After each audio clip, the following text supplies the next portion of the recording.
Buongiorno from our home in Sicily. We've got quite a mix of a show today. We're going to go to the ancestral hometown of two people we met in the province of Messina and wait till you see the beautiful views just outside of Patti. And then we're going to go have pizza with the Sicilian Project teachers and wait till you see the pizza. And then, this is my favorite part, we got this book from one of the students from the Sicilian Project, one of the adults, and it's got some really cool Sicilian sayings, and Alfred is going to talk about that. I want to have, there's a reason why I'm wearing my Red Sox hat today, Esther, because yesterday was the 125th anniversary of opening day in Fenway Park in Boston, which of course I bleed Red Sox red. Sorry Mets and sorry Yankee fans. But I really wanted to give out a shout out to Rico Petrocelli, former Hall of Famer for the Boston Red Sox, partnered with my brother Tommy on a very popular podcast on vintage baseball cards. And also, you may very well be seeing him sometime next year because Rico and I are going to be talking when I go home about possibly doing a trip here hosted by Rico. So I'm kind of, it's one of the reasons I'm going home is to talk to him and of course have our fundraiser over there for the Sicilian Project. But anyways, greatest ball player in my view, greatest shortstop, third baseman. The guy was just clutch. Hit 40 homers too as a shortstop. Imagine that. That's what I wanted to say. So now let's go to the province of Messina and the ancestral hometown of a woman, Carrie's great-grandmother, who left Patti and the area. But it wasn't just Patti. It was up through the swervy roads all the way up to to a point where even one of my drivers said, I can't go any further with the car. If you guys want, go ahead and walk. Anyway, take a look.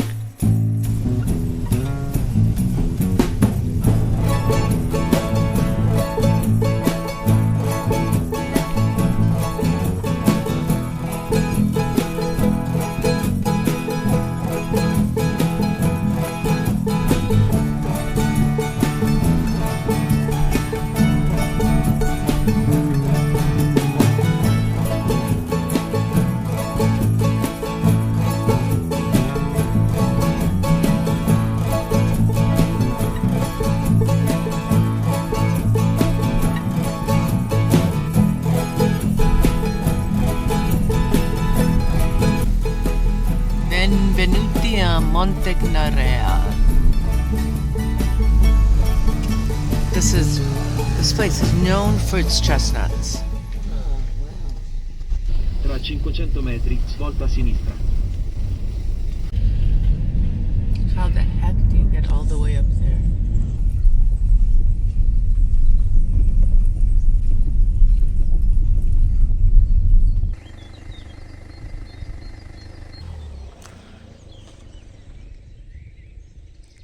Beautiful little garden. Oh, I think those are fava beans and that's broccoli. Listen to the birds.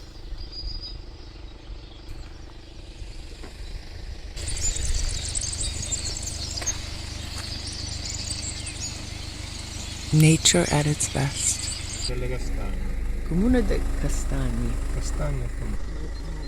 This is like the Garden of Eden. Which one is beautiful? Now these are some streets to drive on, huh? Now that's a view. Truly spectacular. And straight ahead is Tindari down there.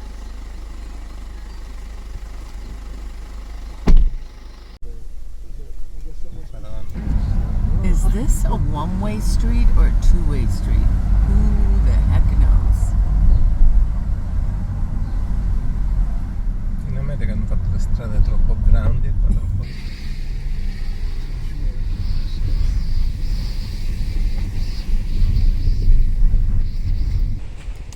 Patti.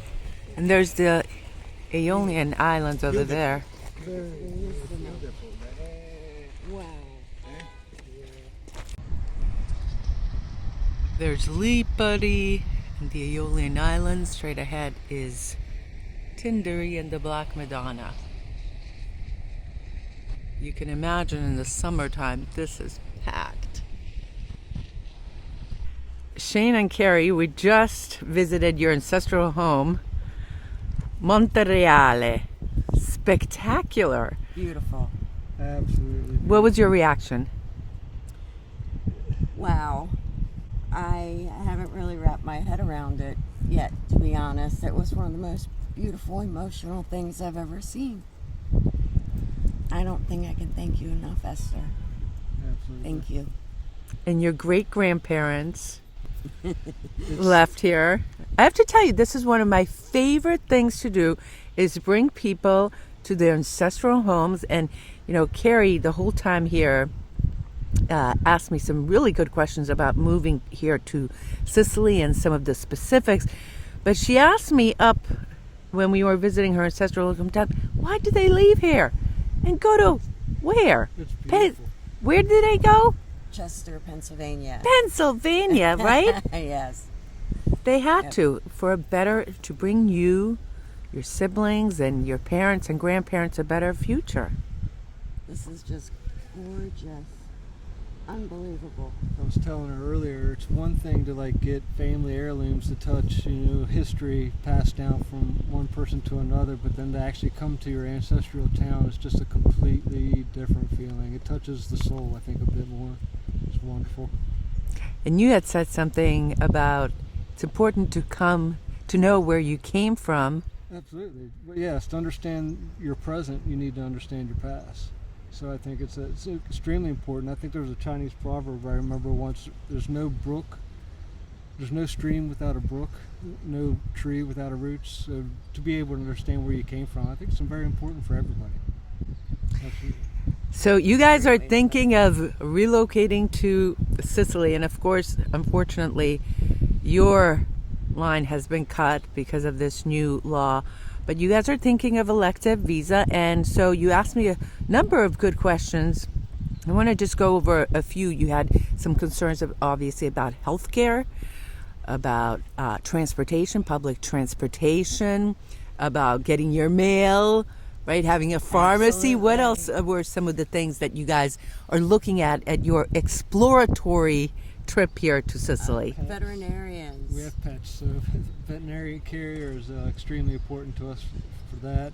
Access to public transportation, of course, if we don't get a driver's license. Airports. Airports. We're not getting any younger, so things of that nature that makes life a little bit easier for retirement or getting around, and being a part of a community is big for us. That was really big, that you guys were asking about volunteering and things like that, because you guys are the exact people that Italians want, active members. Thank you. Thank you. And you come to a place that's beautiful, and it's just inspiring. The people are so kind and so giving and so appreciative of us that how could you not want to be a part of this and give something amazing back? You can give any part of yourself back. I think that you should. It's just gorgeous here. I can't stop looking around. But they did not speak much in Italian at all. So as we got older, and of course my grandmother died when I was a young adult, probably in my mid-30s, so I didn't really have as much of an appreciation at that age. I didn't ask her the important questions that I wish that I could go back and ask her now. So what would be your message to anybody that has grandparents that have fought to come to the States, that have immigrated anywhere? Get the history, find out why, find out all the information that you possibly can. You never know who it's going to be important to in your family. My kids may want this information, our grandchildren. You never know. It's a part of our past. Absolutely. My mom being a genealogist, we learned real quickly that, the first source of information you go to is family. They kind of always, have the family lore, history, and start you in a direction to be able to dive further into documentation and stuff. Sometimes it's lines up, sometimes it doesn't, and it's a part of the fantastic journey and the adventure to get to where we're at today. It's just wonderful. Even for me, not being Italian, just seeing Carrie's ancestral town, it's amazing. Beautiful, gives you goosebumps. Me too. I had goosebumps going up there, and I was like, wow, wow, wow, how beautiful. Listen, you guys, good luck, and we hope to chin chin once you have your visas here to Sicily. This question keeps arising time and time again when I take people to their ancestral home, and that is, how could they have left this? How could they have left paradise to go to somewhere in the United States where they were strangers in a strange land? Well, they did it. They left Sicily to bring and make a better future for their descendants. That was their sole reason. There was poverty here, there was war here, there was plague, there was unemployment, and life was difficult here in Sicily. And so they left because they heard that America's streets are paved in gold. You've heard that saying so many times.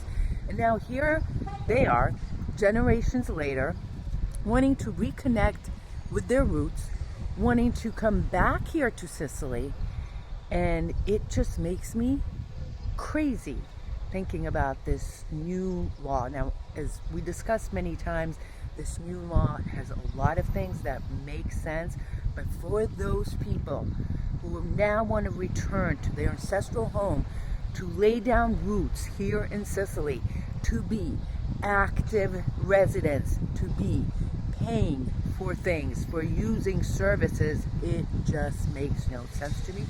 And I'm hoping, as we've also discussed, that maybe they tweak it a little bit in the parliament. But until then, there are visas that you can get to come here. So that's my little 2 cents on that. Guarda che bello. Il problema è da quando se ne parla, quando si fanno. There's Reggio Calabria. So those two towns, Montagna Reale and Gioiosa Guarda, you literally had to zoom in on the map to find them because they're so small. But it was great to meet them, and they certainly had some very insightful questions on their preparation journey to come here to Sicily. Yeah, Esther, at this time of the year, which is at the cusp of spring, right? The greenery, the vegetation is just spectacular. And all the wildflowers are popping up, the purples, the reds, you name the colors over here. It's spectacular. I sit on the deck over here with Esther at nighttime. I count like maybe 7 or 8 shades of green right off our deck. And going up there, it's really breathtaking. I didn't go because I was security, so I had to guard the house. Thank God. Well, it's funny you should say about wildflowers, because when I go on my walks, I always take a little picture and take a look at this little compilation, because I'm really curious if you guys know what some of these flowers are. Is this milk thistle? Does anyone know?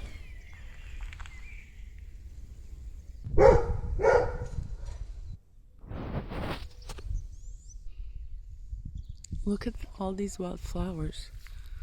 So beautiful. Growing freely. Do you guys know what these are?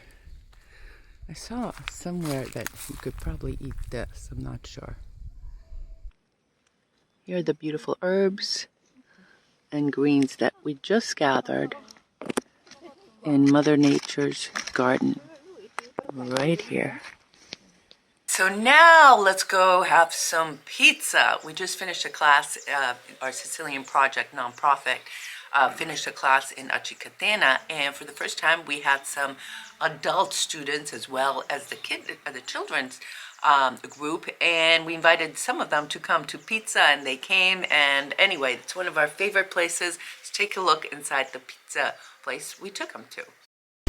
This is where the magic happens, right here.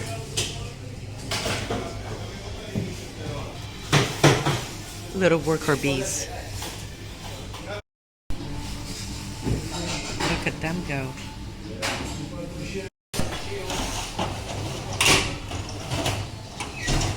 There's our pizza.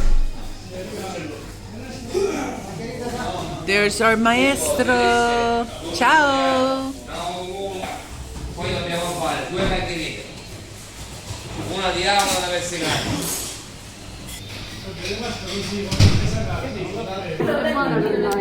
So tonight we have our adult students and our teachers in a beautiful pizza night to celebrate the end of the classes. Bravo. There's our pizza margarita. Oh, no. Bye, bye, bye. Ah, margarita. Ah, questa per lui.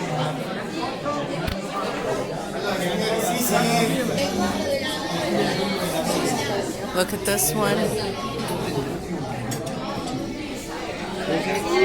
Oh, look at everyone's pizza. Guarda che buono, buono, eh? Francesco, ciao! Buon appetito, mangia, mangia, mangia! Che tipo? Bianco? Bianco, siciliano. E questa? Diavola. Yeah. Honolulu. What? Honolulu. Honolulu. That's what a Honolulu looks like. E questa che prezzo? Messicana. Mexicana. We got one from Honolulu. Picante, hot, hot, hot. Buon appetito. Mangia, mangia, mangia.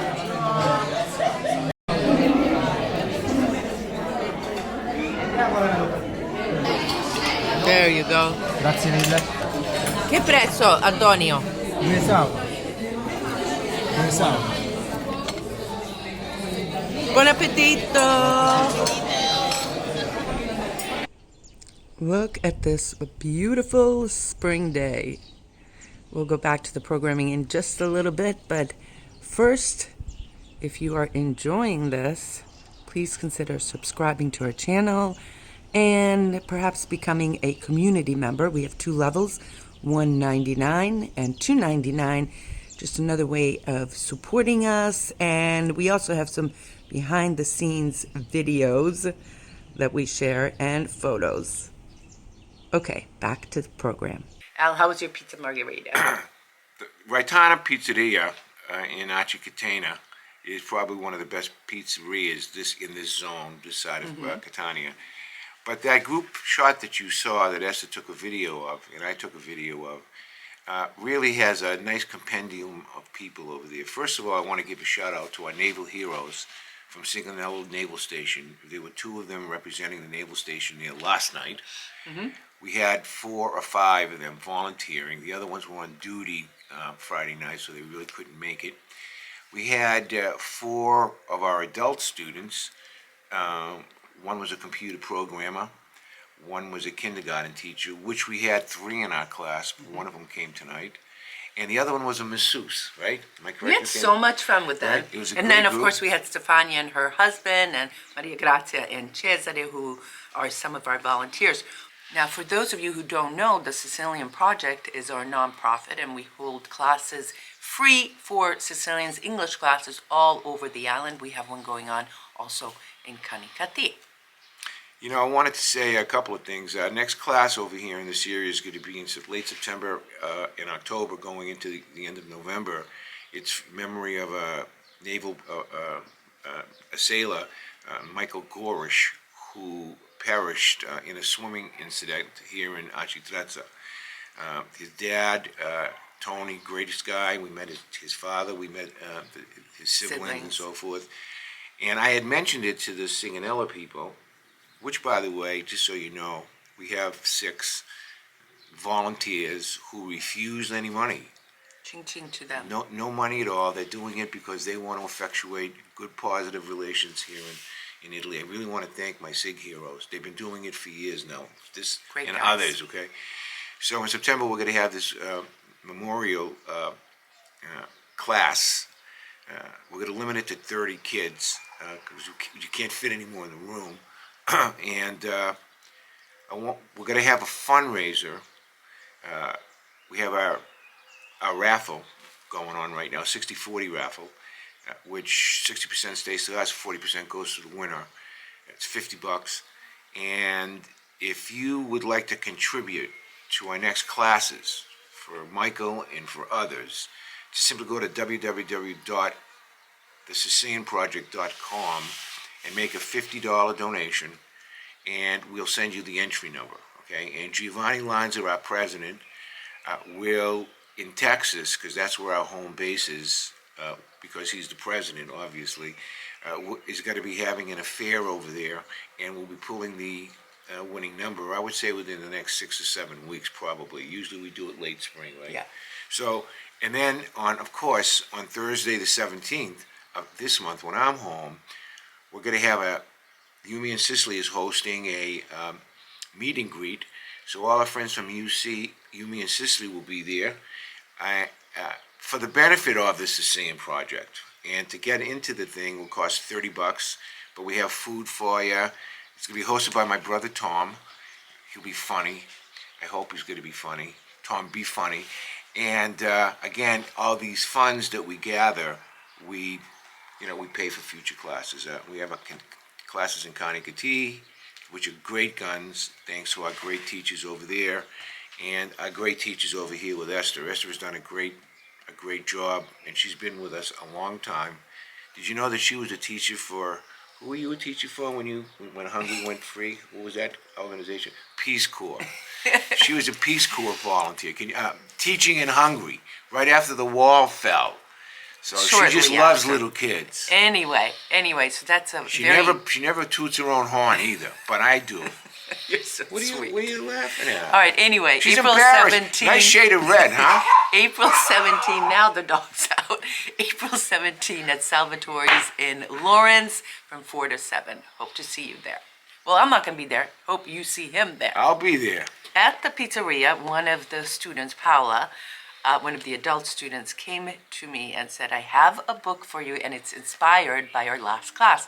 Because in the last class, they had 1 million questions for me, because it was the first time I was teaching the adult class. I'm usually with the kids. And they wanted to know why I'm in Sicily, how I like it, about our Yumi in Sicily video series, and so forth. And then she says to me, I'm being a curtigiata. I said, what is that? A curtigiata? I've never even heard that word. And she said, it's a Sicilian word for curious. And it turns out it's a Sicilian way to call a gossip girl. If you tell a secret to a person and after 2 days the whole town knows it, that person is a curtigiata. Curtigiata.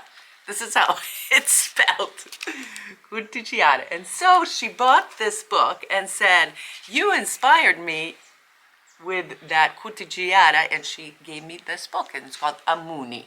Of course, Alfred and I say Amunini, which means let's go in Sicilian, but it is a beautiful gift, and there are many Sicilian words, and then there's a description in English of when to use it and how to use it.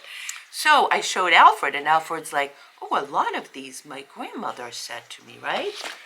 Well, first of all, I want to thank Paula, who, by the way, is a kindergarten teacher, which is exactly the demographic that we're looking for to help. She's a doll. She attended almost every class, right? And she gives you a book. What does the teacher do? Gives a book, right? So thoughtful. Imagine that. But the best thing is I read all the Sicilian. phrases last night. I was laughing. There's one of them. I'm just going to talk to you about one. My grandmother Zena, Augustina La Scola Zappala. Okay. She was a little peanut. She probably was 5 feet tall, right, with her spiked stilettos on. Okay. Her father was a train conductor, and she had 6 brothers and sisters. Very interestingly enough, most of them were born along the train line. That comma, kind of funny, right? And she came to the United States when she was very young. She was the oldest. I think she was 17 or 18. Her mother and father died in the influenza outbreak over here. But my grandmother Zena was a great cook. I mean, she used to cook the best sugu. I'm telling you, my mother was You can remember. my mother was so intimidated with my grandmother's cooking that when my grandmother came over to the house, she took over the kitchen. And of course, me and my brother Tommy, when the food was on the table, we would we would like wolf it down, baby. And of course, when you're a little kid and you're wolfing down pasta with meatballs and pasta with blah blah blah, you get the sauce all over your face, right? And she would say, "Alfred, stue de mousse," which means Alfred, wipe your face. All right. Now, And that was in the book. in that book, that's one of the dialect expressions that the woman put in. I hadn't heard it since my grandmother died, since I was a little boy, right? And I almost, a tear came to my eyes thinking about my grandmother. That's beautiful. So this is a Wait, great I want book. to show people the book. I don't know if it's available in the United States, but here it is, and it's Why don't you literally see- full of beautiful Sicilian sayings. Wait, Let me just see that get book one one more. second, Wait, E. stutiti and umusu. That's the one you just said. Venica, non ti faccio niente. Come here, I won't do anything to you. Now you see that one there? Wait, you use that Yeah. when you used to make your mom angry. She looked at you saying, "Venica, non ti faccio niente." No. Okay, that, you see that Venica? I'm not going to do anything that you just said. Yeah. The accompanying gesture was this by my mother, and she would say that. How? First, you go there like this. And then in Sicilian, she would say, "Come here. I'm not going to do anything," right? And I guess love it. what? And guess what? Yeah, right. Listen- Dominus Vobiscum. Listen, I think Right? we should do some more of these on a next Yeah, we'll episode. do a couple, yeah. For sure. Anyway, thanks for sticking with us, and hope you have a great day. Alfred Ching Ching. Next time, you'll be in the United States. Ciao. Thanks for watching. Sabenediga. That's another one. Ciao. Ciao.